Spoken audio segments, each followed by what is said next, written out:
Welcome to stone dictation. Dictation 5 second बाद शुरू होगा। Ready start.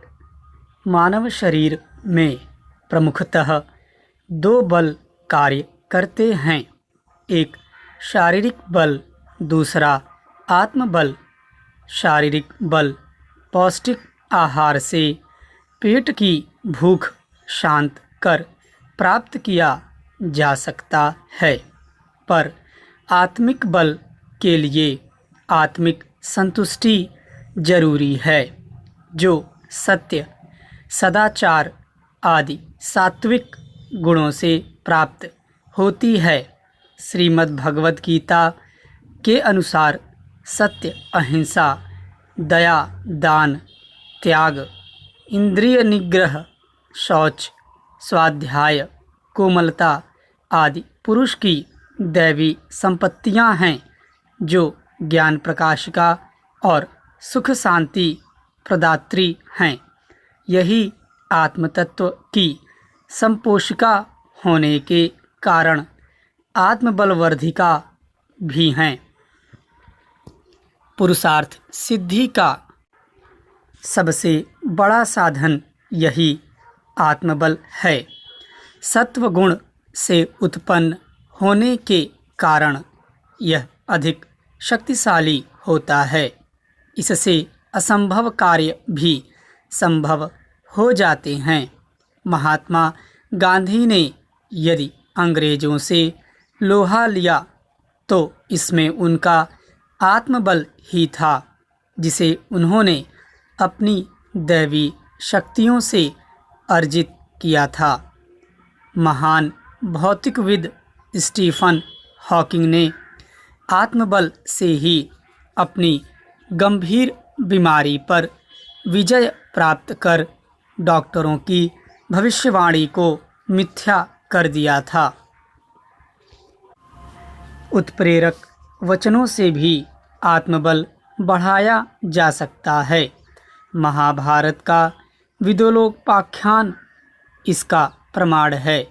दुश्मन को पीठ दिखाकर युद्ध क्षेत्र से भागकर आए पुत्र संजय के अंदर क्षत्रियोचित भाव भरने के लिए विदुला ने अपने वाक कौशल से उसका आत्मबल जागृत किया, जिससे वह युद्ध में विजयी होकर लौटा।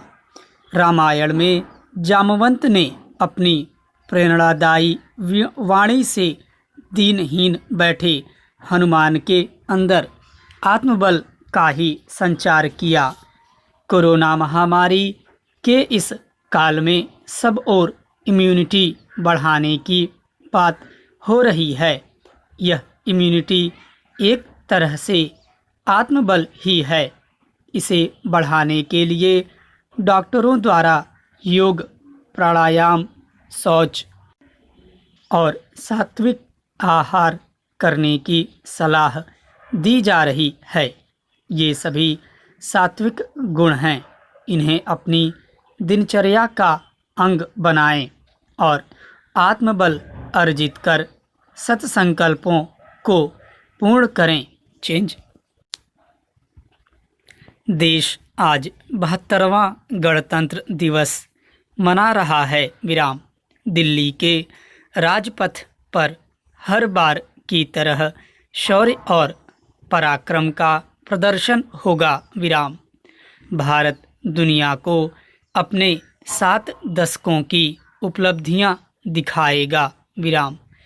लेकिन किसान आंदोलन से उपजा दर्द इस बार के समारोह में एक बड़ी टीस की तरह उभरता नजर आ रहा है। विराम। पिछले साल समारोह में शाहीन बाग आंदोलन का साया था। विराम। गणतंत्र दिवस समारोह से पहले दिल्ली को हिंसा के दौर से भी गुजरना पड़ा था। विराम। इस बार भी किसानों की ट्रैक्टर रैली होनी है। विराम। उम्मीद है कि सब कुछ शालीनता के साथ होगा। विराम। आंदोलन लोकतंत्र की खासियत माना जा सकता है। विराम। सरकार के फैसलों के खिलाफ आवाज़ उठाना प्रत्येक नागरिक और संगठन का अधिकार है। विराम। लेकिन इस विरोध की एक लक्ष्मण रेखा भी होती है जिसका सम्मान करना हम सबकी जिम्मेदारी है। Para change. इस बात से इनकार नहीं किया जा सकता कि बीते 7 दशकों में देश निरंतर प्रगति के पथ पर अग्रसर है। विराम। आर्थिक क्षेत्र हो, सैन्य हो अथवा विज्ञान और तकनीक का मामला, हम दुनिया की अग्रिम पंक्ति में अपना स्थान बनाने में कामयाब रहे हैं। विराम। लेकिन ये भी हकीकत है कि पिछले कुछ सालों में विचारधारा की टकराहट भी बढ़ी है। विराम। राजनीतिक दलों में सर्वसम्मति का अभाव होता जा रहा है। विराम। ये टकराहट देश संसद के भीतर भी देखता है और सड़क पर भी। विराम। संसदीय कार्यप्रणाली पर भी सवाल उठने लगे हैं। विराम।